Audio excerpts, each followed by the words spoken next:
વંદે ગુજરાત.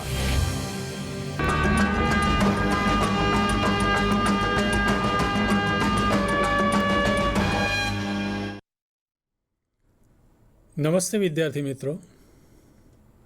ગુજરાત માધ્યમિક અને ઉચ્ચતર માધ્યમિક શિક્ષણ બોર્ડ દ્વારા પ્રસ્તુત અને બાયસેક દ્વારા પ્રસારિત ધોરણ 12 અંગ્રેજી વિષયના યુનિટ 7માં આપનું હાર્દિક સ્વાગત છે.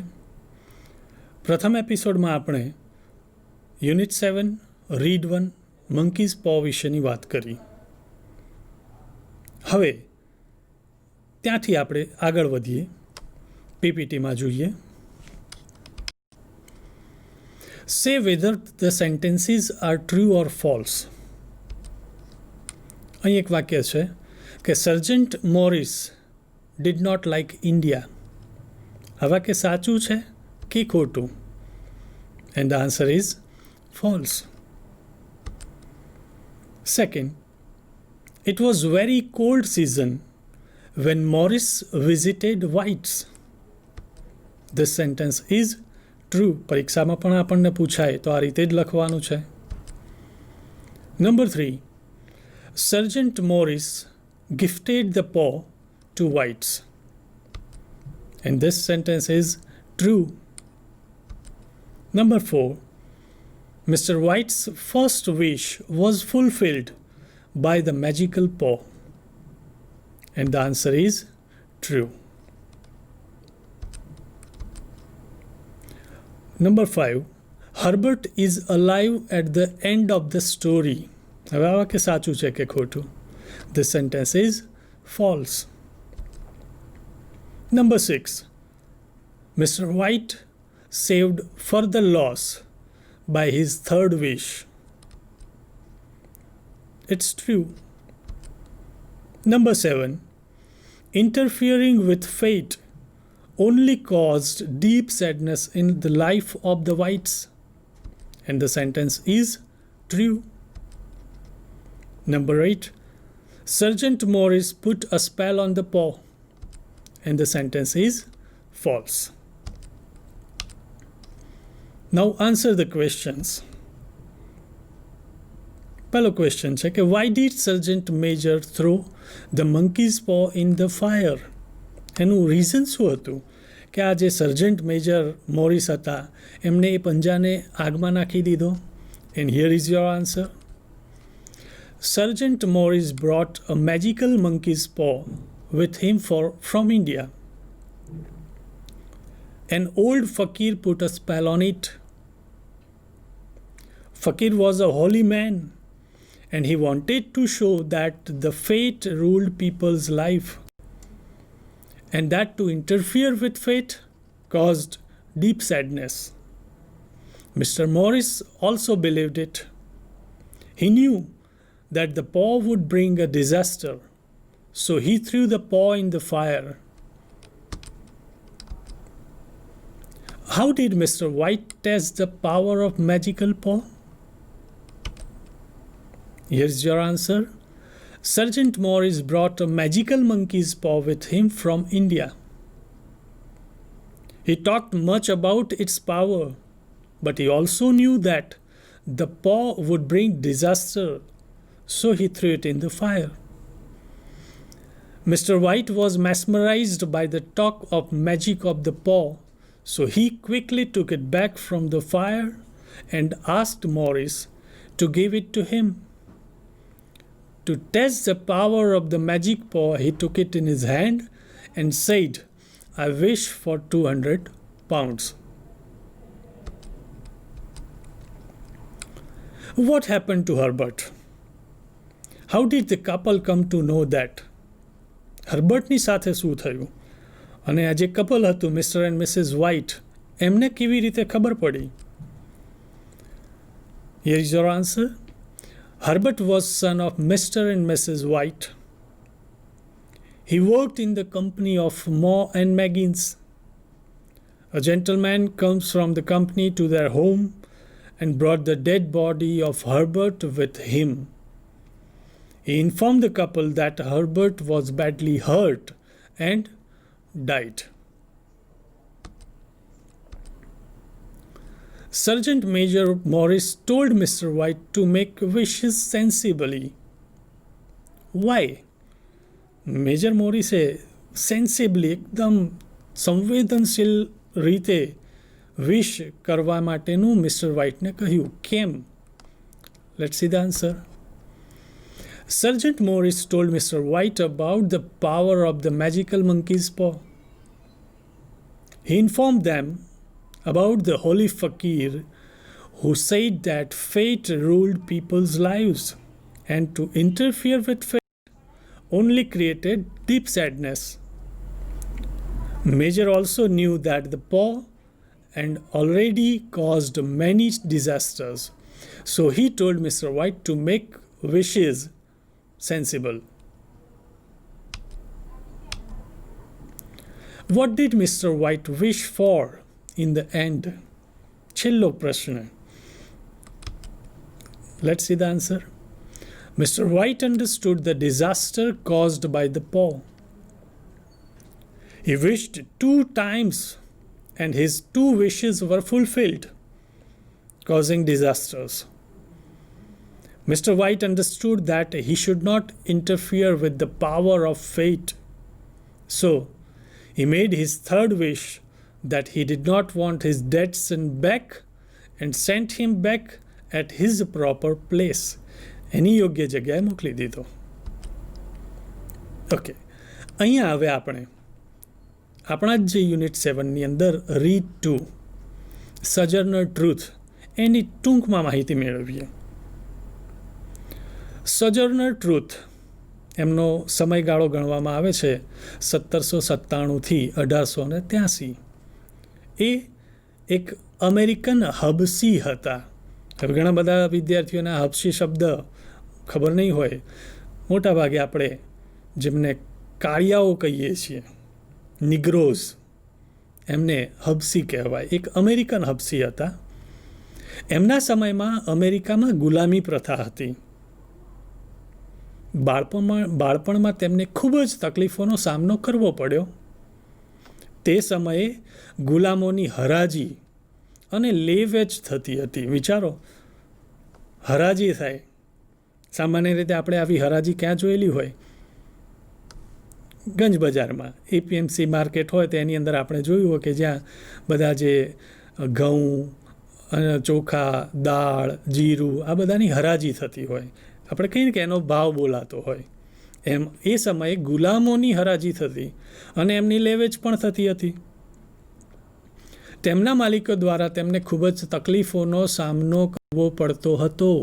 વિચારજો, આ એ સમયની વાત છે, 1797થી 1883ના સમયની વાત છે કે જે સમયમાં આવી ગુલામોની હરાજી થતી, એમની લેવેચ થતી હતી અને એમના માલિકો દ્વારા એમને તકલીફોનો સામનો કરવો પડતો હતો.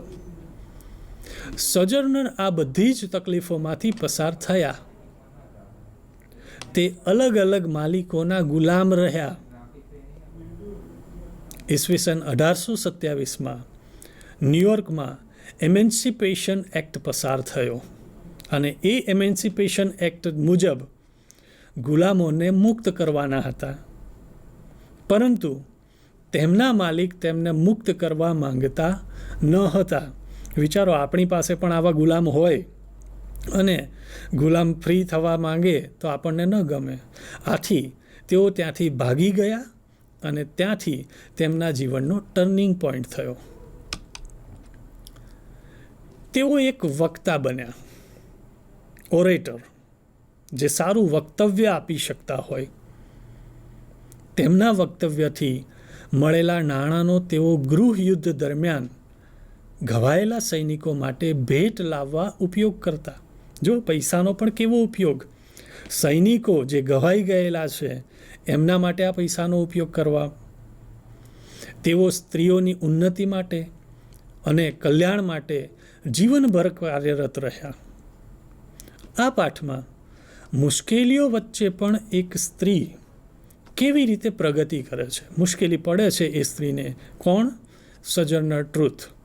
એમને મુશ્કેલીઓ પડે છે અને એ મુશ્કેલીઓ વચ્ચે પણ એક સ્ત્રી કેવી રીતે પ્રગતિ કરે છે અને પ્રખ્યાત બને છે તે વાત રજૂ કરવામાં આવી છે.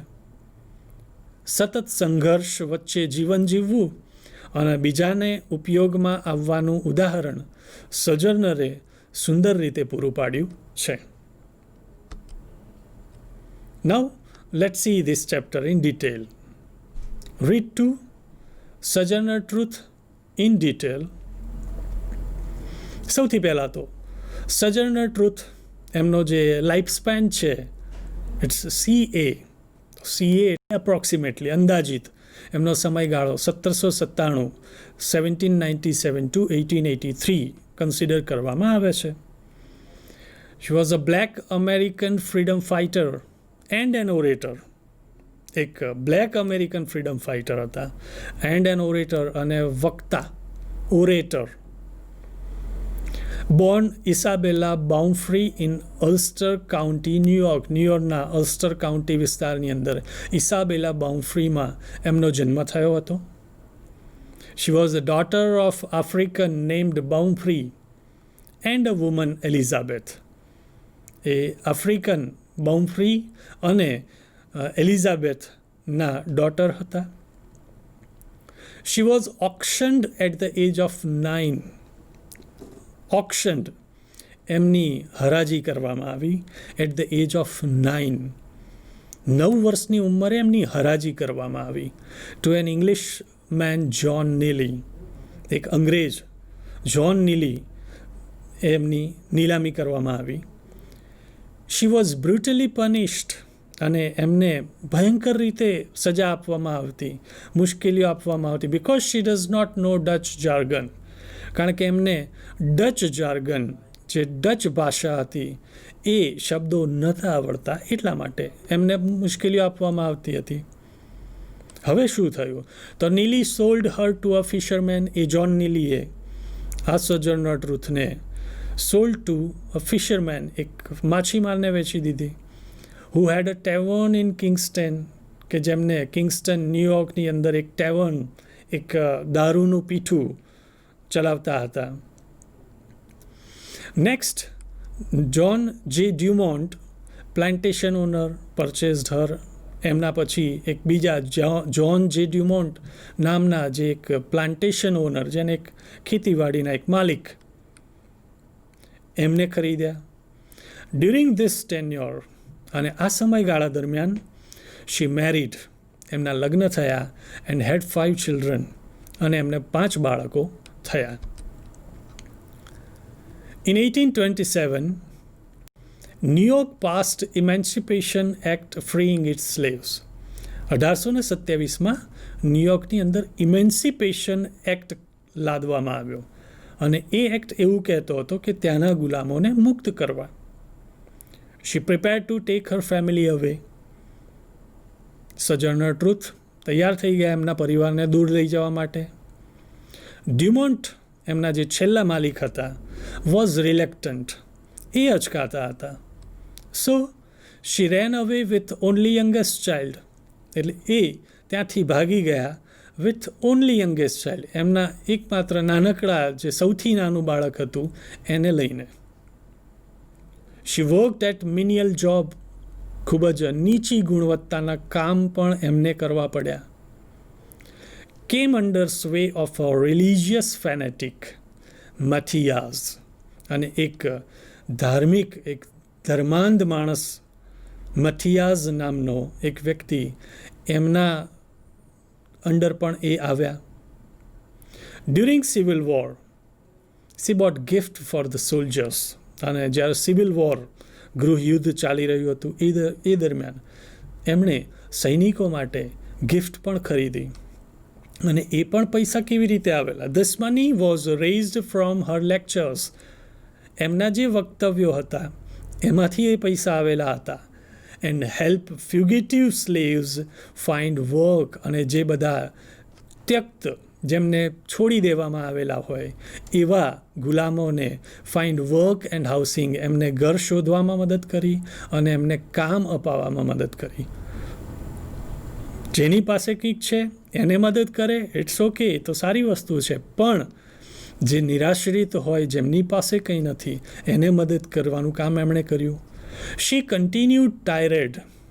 અહીં ટાયરેડ શબ્દને સમજવા માટે કૌંસમાં લખ્યું છે કે લોંગ એંગ્રી સ્પીચ. કેવી સ્પીચ? લોંગ એંગ્રી સ્પીચ, ગુસ્સાવાળી સ્પીચ ફોર લોર્ડ, ભગવાન માટે, એન્ડ અગેન્સ્ટ રેશિયલ ઇનજસ્ટિસ, અને જે વંશીય જે અન્યાય થતો હતો, ટિલ શી બીકેમ ઓલ્ડ, એ જ્યાં સુધી ગરડા થયા ત્યાં સુધી એમને પોતાની આવી એંગ્રી સ્પીચ ભગવાનની સામે અને જે વંશીય અન્યાય જે થતો હતો લોકોને વંશનો, એના માટે ચાલુ રાખી. છેવટે she died at Battle Creek Mich sanatorium on 26 November 1883, અને એમનું મૃત્યુ બેટલ ક્રીક મિચ સેનેટોરિયમમાં 26 નવેમ્બર 1883માં તેઓનું મૃત્યુ થયું. આવા હતા Sojourner Truth. Here is one of her famous speeches entitled as Ain't I a Woman? હવે જે મેં અહીં લખ્યું છે એ એક સ્પીચ છે. એમને જે આવી એંગ્રી સ્પીચ, એમની જે ટાયરેડ લોંગ એંગ્રી સ્પીચ હતી ને, એ અહીં મેં મૂકી છે. which she delivered in the Women's Convention in Akron, Ohio in December 1851. December 1851ની અંદર ઓહિયોની અંદર એમને આ ધ વિમેન્સ કન્વેન્શન ઇન એક્રોનમાં જે સ્પીચ આપી હતી, અને એનું ટાઇટલ શું હતું? એઇન્ટ I a woman. A speech અહીંયા આપું છું. Well children, where is so much racket there must be something out of order. જો આ એમની એંગ્રી સ્પીચ છે, અને શું કહે છે? Well children, where is so much racket, જ્યાં ઘણા બધા જ રેકેટ્સ હોય. રેકેટ મતલબ કૌભાંડ. There must be something out of order, ત્યારે સમથિંગ આઉટ ઓફ ઓર્ડર, બધું જ આડું અવળું જ હોય. I think that twixt Negroes of the South and women at the North, all talking about rights. નિગ્રોઝ, દક્ષિણના નિગ્રોઝ અને નોર્થની સ્ત્રીઓ બધા વાતો કરી રહ્યા હતા અધિકારની. The white man will be in a fix pretty soon. અને જો આવું થઈ રહ્યું છે તો ધ વ્હાઇટ મેન, અહીં ધ વ્હાઇટ મેન એટલે આપણે સમજવાને છે એ જે બ્રિટિશર્સ અથવા તો સફેદ ગોરા લોકો, white man will be in a fix pretty soon. But what's all this here talking about? પણ આપણે બધું અહીંયા શું વાત કરી રહ્યા છીએ? That man over there says that women need to be helped into carriages and lifted over ditches and to have the best place everywhere. આ એમની એંગ્રી સ્પીચ છે, એટલે એવું કહે છે કે that man over there, અને ત્યાંના લોકો એવું કહે છે કે women need to be help into carriages, કે સ્ત્રીઓને આપણે કેરેજીસમાં મદદ કરવી જોઈએ. એન્ડ લિફ્ટેડ ઓવર ડીચીઝ, અને જો એ ખાઈમાં પડી ગયો તો આપણે એમને મદદ કરવી જોઈએ, ઉચકવી જોઈએ. And to have the best place everywhere, સ્ત્રીઓને આપણે બેસ્ટ પ્લેસ, સારામાં સારું સ્થાન આપવું જોઈએ. હવે જ્યારે એ પોતાની વાત કરે છે કે nobody ever helps me into carriages, મને કોઈએ કેરેજીસમાં મદદ કરી નથી. ઓર ઓવર મડ પડલ્સ, કે મડ પડલ્સ કાદવમાં હોવ તો પણ કોઈએ મદદ કરી નથી. ઓર ગીવ્સ મી એની બેસ્ટ પ્લેસ, કે કોઈએ મને સારી જગ્યા પણ આપી નથી. વાતો મોટી કરો છો પણ કામ કંઈ થતું નથી. And ain't I a woman, જો ફરીથી આ ટાઇટલ છે and ain't I a woman. Sojourner Truth એમ કહે છે કે ને શું હું એક સ્ત્રી નથી? લુક એટ માય આર્મ, જુઓ મારા હાથ તરફ. એ સજર્નર ટ્રુથ પોતાના હાથ બતાવતા બતાવતા કહે છે look at my arms, I have ploughed and planted. મેં હળ ચલાવ્યું છે, એન્ડ પ્લાન્ટેડ, મેં વૃક્ષો ઉગાડ્યા છે. એન્ડ ગેધર્ડ ઇન ટુ બાર્ન્સ, અને મેં તબેલાની અંદર ઘોડાઓ ને બધું કામ પણ કર્યું છે. And no man could hit me, અને મને કોઈ આગળ લાવતું નથી. And ain't I a woman, અને શું હું એક સ્ત્રી નથી? આવું સજર્નર ટ્રુથ કહે છે. I could walk as much and eat as much as a man. જો એમ પણ કહે છે કે પુરુષો જેટલું ખાઈ શકે ને, હું એટલું ખાઈ શકું છું. I could work, હું એટલું કામ પણ કરી શકું છું. એ સજર્નર ટ્રુથ પોતે સ્ત્રી હોવા છતાં એમ કહે છે કે પુરુષો જેટલું કામ કરી શકે, હું એટલું કામ પણ કરી શકું છું. When I could get it and bear the lash as well, અને મને આ કામ મળે તો હું કામ કરી શકું છું, ખાવાનું મળે કે તો હું પુરુષો જેટલું ખાઈ શકું છું, and bear the lash as well, અને ચાબુકના ફટકા પણ સહન કરી શકું છું. And ain't I a woman? I have borne 13 children. એમને 13 બાળકોને ઉછેર્યા હતા. And seen most all sold off to slavery. અને એમના મોટા ભાગના તમામ બાળકોને એમને સોલ્ડ ઓફ વેચાતા જોયા હતા, સ્લેવરી, ગરીબાઈના કારણે. And when I cried out with my mother's grief, અને માતાનું હૃદય છે એ ક્યારેક તો દ્રવી ઉઠે, એ વખતે નન બટ જીસસ હર્ડ મી, ત્યારે મારી વાત કોઈએ સાંભળી ન હતી, ફક્ત કોને જ? જીસસ ક્રાઇસ્ટ, એમણે મારી વાત સાંભળી. And ain't I a woman? Then they talk about this thing in the head, અને પછી એ ગોરા લોકો, then they talk about this thing in the head, what's this they call it? અને સજ્જનર ટ્રુથ એમ કહે છે કે એ લોકો આને શું કહે છે, એટલે મેમ્બર ઓફ ઓડિયન્સ વિસ્પર્સ, ઓડિયન્સમાંથી એક મેમ્બર કહે છે ઇન્ટેલેક્ટ, બુદ્ધિ. ભૂરિયાઓ જેને બુદ્ધિ કહે છે, ગોરા લોકો જેને બુદ્ધિ કહે છે. That's it, honey. What's that got to do with women's rights or Negroes' rights? એ શું છે? What's that got to do with women's rights? સ્ત્રીઓના અધિકાર અથવા તો નિગ્રોઝના જે અધિકાર છે એની સાથે શું લેવા દેવા છે? If my cup won't hold but a pint and yours holds a quart, wouldn't you be mean not to let me have my little man in black there? He says women can't have as much rights as men. અને એમ કહે છે કે જો if my cup want hold but અ પિન્ટ, જો મારા કપની અંદર એક પિન્ટ, એક પ્રવાહીનું માપ આટલું આવી શકે તો, and yours hold a quart, તમારું વધારે માપ હોય તો, wouldn't you be mean not to let me have my little man in black there, તો પછી મારા કાળા માણસો કેમ ત્યાં નથી રહી શકતા? He says women can't have as much rights as men, અને કહે છે કે સ્ત્રીઓને પુરુષો જેટલા અધિકાર ન હોય, કોઝ ક્રાઇસ્ટ વોઝન્ટ અ વુમન, કારણ કે ક્રાઇસ્ટ એક સ્ત્રી ન હતા. તો એના જવાબમાં સજનર ટ્રુથ શું કહે છે? Where did your Christ come from? તમારા જે જેસસ ક્રાઇસ્ટ છે એ ક્યાંથી આવ્યા છે? Where did your Christ come from? તમારા જેસસ ક્રાઇસ્ટ ક્યાંથી આવ્યા છે? From God and a woman. Men had nothing to do with him. ભગવાનથી માંડીને એક સ્ત્રી સુધી, men had nothing to do with him. If the first woman God ever made was strong enough to turn the world upside down all alone, જો એમ કહે છે કે જો the first woman God ever made, ભગવાને બનાવેલી પહેલી સ્ત્રી જો એટલી સ્ટ્રોંગ હતી, enough to turn the world upside down all alone, કે એમણે પોતે એકલા જાતે જ આખી દુનિયાને ઊંધી કરી દીધી, તો these women together ought to be able to turn it back, તો એ જ સ્ત્રીઓ એને સીધી પણ કરી શકે છે, and get it right upside again. And now they is asking to do it. અને હવે એ લોકો પૂછી રહ્યા છે આના વિશે કરવાનું. અહીંયા એક વાક્ય સમજવું જરૂરી. And now they is asking. સામાન્ય રીતે ગ્રામેટિકલ ટર્મ્સની અંદર આપણે ધેની જોડે આરનો ઉપયોગ કરીએ છીએ. They is asking to do it, કારણ કે આ કોલોક્વિયલ લેંગ્વેજ છે, એમને એટલું બધું નોલેજ ન હતું, છતાં પણ એ બોલતા હતા, એટલા માટે. And now they is asking to do it. The men better let them.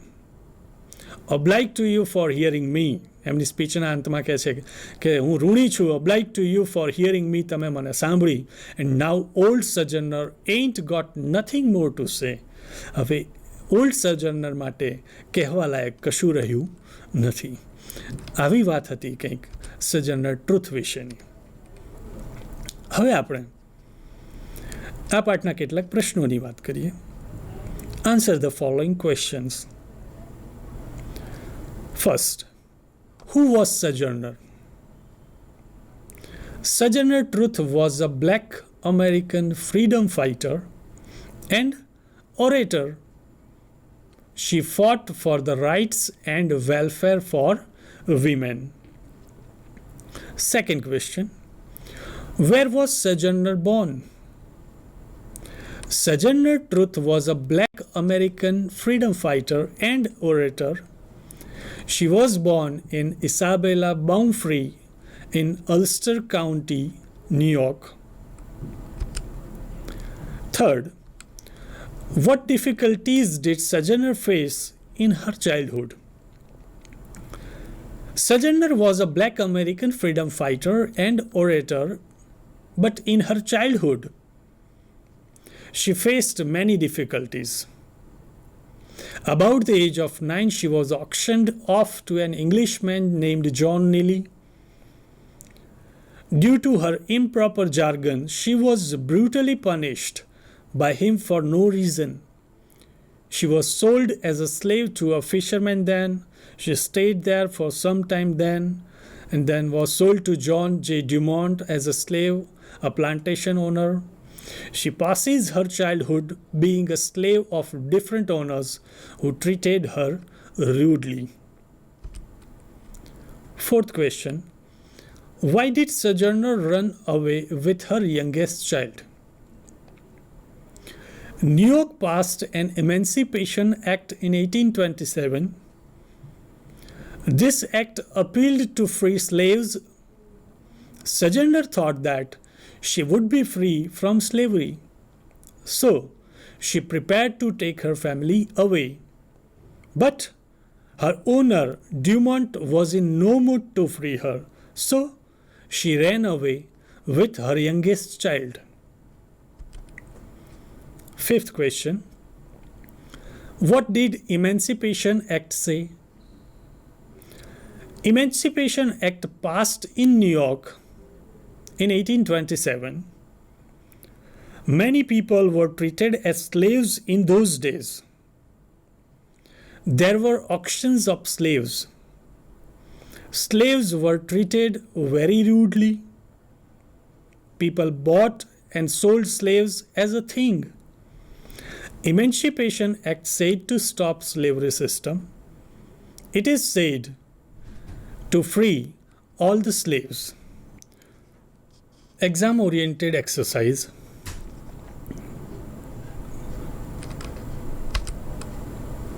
Section B ની અંદર question number 18 to 27 marks 10 10 mark માટે આપણને પૂછાય છે. Read the extract and answer the questions. કે જેની અંદર એક એક્સ્ટ્રેક્ટ પાઠનો આપેલો હોય અને એની નીચે બે પ્રશ્નો આપેલા હોય છે. Section B, question 18 to 27, marks 10. અહીં એક પેરેગ્રાફ આપેલો છે. There he is, said Herbert, hearing the gate shut loudly and heavy footsteps coming to door. Sergeant Major Morris, said Mr. White, introducing him. Mr. White welcomed Morris and offered him a drink. The family was mesmerized by Morris' description of India. આ રીતને એક extract આપેલો છે. હવે આની નીચે question આપેલો કે why did Herbert say there he is? And the answer is, Herbert said there he is because he had heard loud noise of gate shut and heavy footsteps coming to the door. It was enough to guess. That's why he said there he is. Question 2. Which sentence proves that they were surprised a lot? The answer is, the sentence, the family was mesmerized by the Morris description of India, proves that they were surprised a lot. Next extract. Morris said, an old fakir put a spell on it. He was a very holy man, and he wanted to show that fate ruled people's lives, and that to interfere with fate only caused deep sadness. Question. What did the fakir do? Answer. An old and very holy fakir put a spell on it. Question 2. What would happen if one tried to interfere with fate? And the answer is, if one tried to interfere with fate, it would cause deep sadness. Next extract. After the guest left, Mr. White held the paw in his hand and said, "I wish for 200 pounds. It moved. He cried, glancing with disgust at the object on the floor. As I wished, it twisted in my hand like a snake. Question: what did Mr. White wish? Answer is, Mr. White wished for 200 pounds. What happened as Mr. White wished? And the answer is, as Mr. White wished for 200 pounds, the paw started moving and twisted in his hand like a snake. Next extract. Sojourner Truth was a black American freedom fighter and orator. She was born Isabella Baumfree in Ulster County, New York, the daughter of an African named Baumfree after his Dutch owner and a woman called Elizabeth. Question 1. What was Sojourner? And the answer is, Sojourner was a black American freedom fighter and orator. Question 2.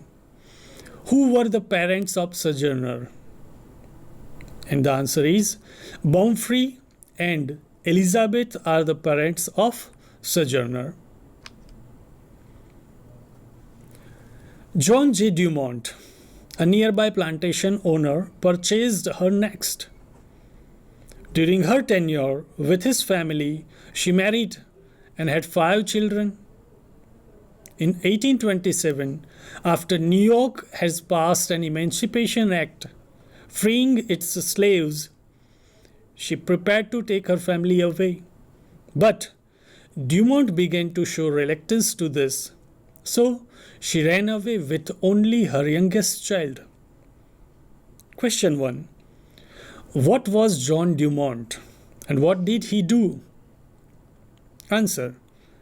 John Dumont was a nearby plantation owner and he purchased her next. Question 2. Why did Sojourner run away? Answer 2. Sojourner ran away with her youngest child because John Dumont was not ready or willing to let her go even after the passing of Emancipation Act. Next paragraph. During the Civil War, bought gifts for the soldiers with money raised from her lectures and helped fugitive slaves find work and housing. Question 1. How did she earn money? The answer is, she earned money from her lectures. Question 2. What did she do with the money? Answer 2. She bought gifts for the soldiers and helped fugitive slaves find work and housing. Now talking about short note. આપણને પરીક્ષામાં short note section B question number 28 to 29 ની અંદર પૂછાય છે for 6 marks, that is 3 plus 3. અહીંયા એક short note નું title આપ્યું છે કે The Mysterious Paw of Monkey, A Magic of India. Short નોટમાં આપણને આ રીતે ટાઇટલ આપ્યું હોય અને નીચે આવી રીતે ક્વેશ્ચન્સ આપેલા હશે. પહેલો ક્વેશ્ચન છે કે explain the look of the monkeys પો. What was the holy fakir wanted to show people? What was the spell put on the paw and why Mr. Morris was afraid? What did Mr. White do with the paw and said to Mr. Morris? What information and dangers Mr. Morris explained to Mr. White? Why it was not advisable to grant wish from monkey's paw? તો આપણને આવી રીતે જે title આપ્યું હોય short નોટનું એની નીચે આવા કેટલાક પ્રશ્નો આપેલા હોય છે અને આ પ્રશ્નોની મદદ વડે આપણે શોર્ટ નોટ તૈયાર કરવાની હોય છે. આન્સર જોઈએ.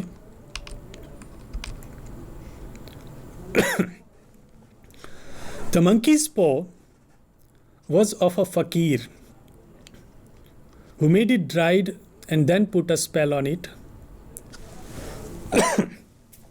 It had a specific process of granting wish, looking to be alive while granting wish. The holy Indian fakir wanted to show that you can't change whatever is written in your fate. And if you try to change it via black magic or negative energy, the outcome is really very dangerous, causing only sorrow. The spell put on paw was 3 different humans will be able to have 3 wishes per head from this paw.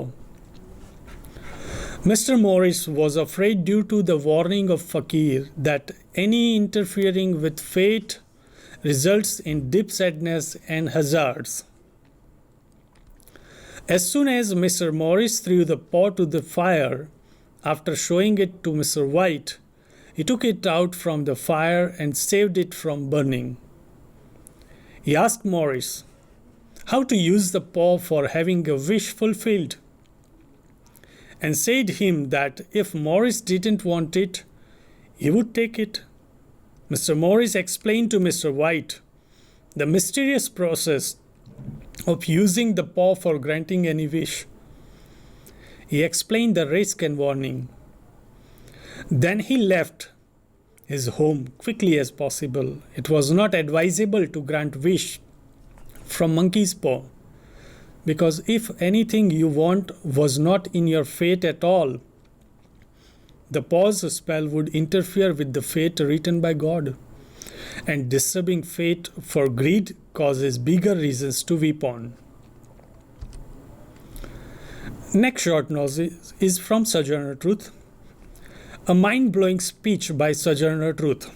નીચે કેટલાક આવા પ્રશ્નો આપેલા છે. Explain the workplace hardness she faced in life. For what reasons she cried and no one even heard. In this speech, what does she say about double standards of Negroes community?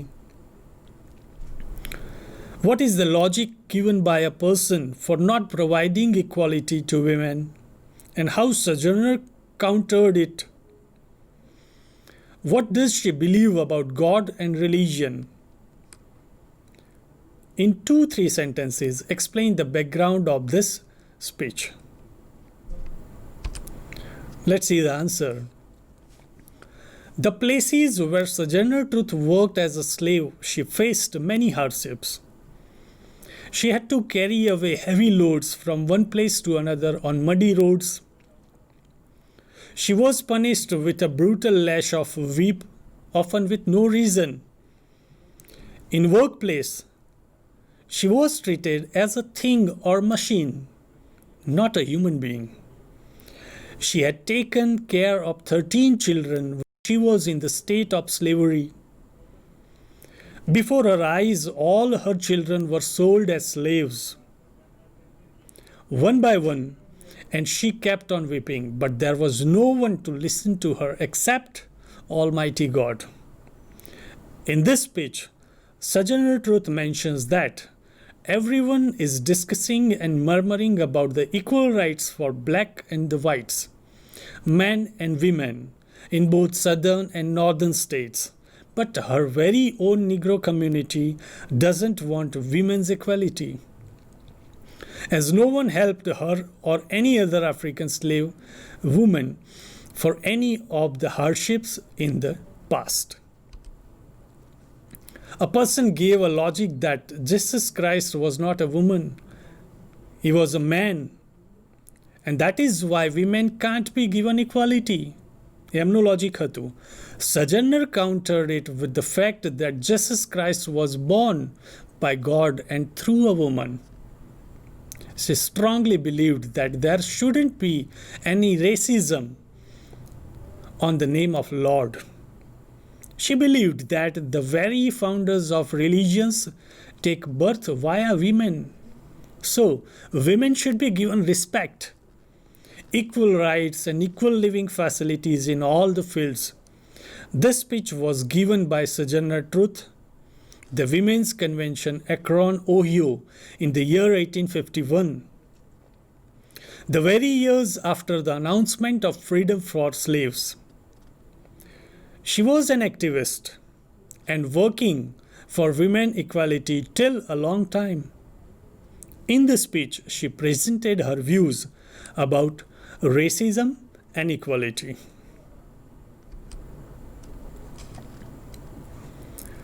Okay, now vocabulary and writing.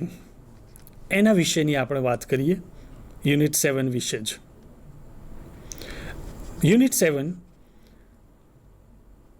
Vocabulary and writing પાર્ટની વાત આપણે જાણીએ. સૌથી પહેલાં તો importance of vocabulary, કે વોકેબ્યુલરીનું મહત્ત્વ શું છે. વોકેબ્યુલરી જેને આપણે કહીએ છીએ શબ્દ ભંડોળ, એનું મહત્ત્વ શું છે જાણીએ. A strong database of vocabulary improves all areas of communication: listening, speaking, reading and writing. આપણે જે કહીએ છીએ ને, જો આપણી અંદર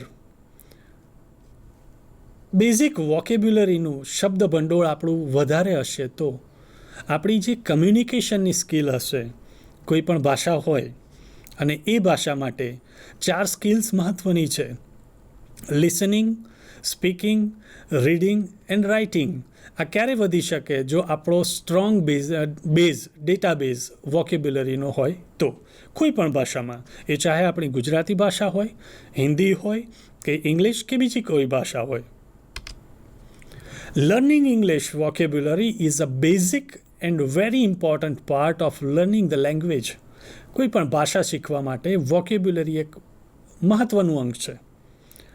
Learning a new vocabulary word means more than just understanding what the word means. શબ્દને સમજવો એના કરતાં પણ વધારે કંઈક વિશેષ. To really learn new English words, you must understand them. એટલે કંઈક નવા શબ્દોને જાણતા પહેલાં આપણે એ શબ્દોને સમજવા પણ પડે. And be able to use the words.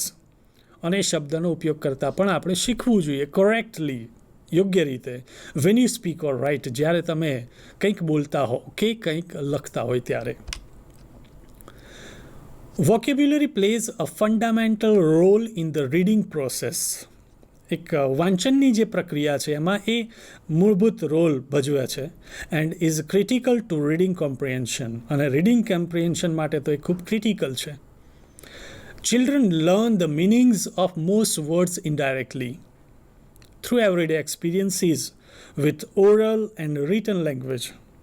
મૌખિક અથવા તો લેખિત ભાષા દ્વારા બાળકો ઇનડાયરેક્ટલી શબ્દો અને શબ્દોના અર્થ શીખતા હોય છે. જેમ આપણે ગુજરાતી ભાષામાં કહીએ તો બાળકને કદાચ લખતા પણ ના આવડતું હોય, પણ છોકરું બોલતા બધું શીખતું હોય. હવે આપણે રીડ 1 મંકીઝ પો જે ચેપ્ટર છે એની ગ્લોસરી, એના કેટલાક શબ્દો જોઈએ. ટેન્યોર. ટેન્યોર એટલે નોકરીનો સમયગાળો. વિલા, સુંદર ઘર. સ્ટોમી, તોફાની. મેસ્મરાઇઝડ, સંમોહિત થવું. નીટિંગ, આની અંદર કે સાયલન્ટ છે એટલે બોલવામાં નીટિંગ, ભરત ગૂંથણ કામ. હિસ્ટેરિકલી, ચિંતા અને ઉત્તેજના સાથે. ડિઝાસ્ટર એટલે આપત્તિ. સ્પેલ એટલે જાદુઈ મંત્ર. ફેટ, નસીબ. ટુ ઇન્ટરફિયર, ખલેલ પહોંચાડવી. રિટ્રાઈવ, પાછું મેળવવું, ફોલ્ટરિંગલી અનઈચ્છાથી કહેવું, રિલેક્ટન્ટલી નામરજીથી, ડિસ્ગસ્ટ અણગમો,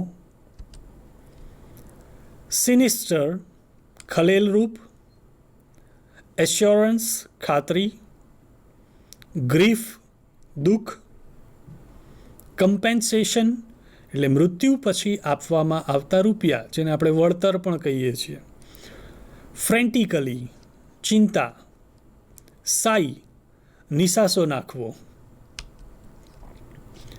મેંગલ્ડ કચડી નાખવું, પાઉન્ડિંગ જોશથી ખખડાવવું, સ્ટ્રાઇડન્ટલી એટલે મોટેથી, ટેલિસ્મેન એટલે જાદુઈ સાધન, ક્રેક કડાકો, થંડર મેઘ ગર્જના, કલેપ્સિંગ પડી જવું.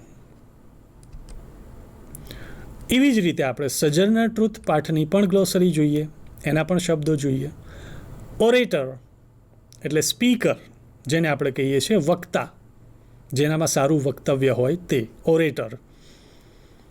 ઓક્શન હરાજી, લીલામી. જાર્ગન એટલે પ્રાદેશિક ભાષા, બ્રુટલી નિર્દયતાથી, ટેવર્ન એટલે જાહેર દારૂનું પીઠું, આપણે બાર પણ કહી શકીએ, પ્લાન્ટેશન ખેતીવાડીની વસાહત, વાડી. ઇમેન્સિપેશન એક્ટ એક કાયદો હતો, ગુલામોને બંધનોમાંથી મુક્ત કરવાનો કાયદો. મિનિયલ હલકું કામ કરનાર નોકર, સેવા માટે. ફેનેટિક એટલે જનૂની માણસ, પણ એમાંય ખાસ કરીને ધર્માંધ, જે ધર્મની અંદર અંધ હોય એવા. સ્વે અનિચ્છાએ તાબામાં જવું. ટેન્યોર હોદ્દો ધારણ કરવો. ઇડિયોમેટિક એટલે ભાષાની શૈલી. રિલેક્ટન્સ ટુ શો નો ડિઝાયર ના મરજીવાળું. ફ્યુજિટિવ એટલે ભાગેડું. ટાઇરેડ નિંદાત્મક ભાષણ. રેશિયલ ઇન્જસ્ટિસ એટલે વંશીય અન્યાય. કન્ફાઇન બંધન. સેનેટોરિયમ એટલે ક્ષયના દર્દીઓના સેવા કાર્યની જગ્યા. ડીચ એટલે ખાઈ. મડ પડલ એટલે કાદવનું ખાબોચિયું, દલદલ પણ એને કહેવાય. બાન એટલે ઘોડાનો તબેલો. ટુ બેર ધ લેશ ચાબકા સહન કરવા, ઠપકો સહન કરવો. પિન્ટ પ્રવાહીનું માપ, 8મા ભાગનું. ટુ બી ઓબ્લિગેટ ટુ ના ઋણી હોવું. Okay, exam oriented exercise. હવે એક્ઝામની અંદર આપણને કઈ રીતે પૂછાય છે જોઈએ. સેક્શન બીની અંદર ક્વેશ્ચન 30 to 32 3 માર્ક્સ માટે આવી સૂચના આપણને આવે છે કે fill in the blanks with appropriate words from the brackets. જેમાં આપણને બ્રેકેટની અંદર આવી રીતે શબ્દો આપેલા હશે અને નીચે એક પેરેગ્રાફ આપેલો હશે જેમાં 3 ખાલી જગ્યાઓ મૂકવામાં આવી હશે અને આના જવાબ આપણે ઉપર જે 4 કૌંસ છે એમાંથી શોધી કાઢવાના છે. બરાબર. Section B, question number 30 to 32, marks 3. પહેલું છે, બ્રેકેટમાં શબ્દો આપે છે સ્લેવરી. બધા શબ્દોને શાંતિપૂર્વક જોઈ લેવા. Slavery, boat, orator and childhood. હવે શાંતિથી paragraph વાંચવો. Sojourner Truth was a well-known blank. She passes her blank in slavery. She was sold to different owners. After some years, she raised her voice against blank. તો વિચારો answers કયા આવશે જોઈએ. એટલે પહેલો answer છે ઓરેટર.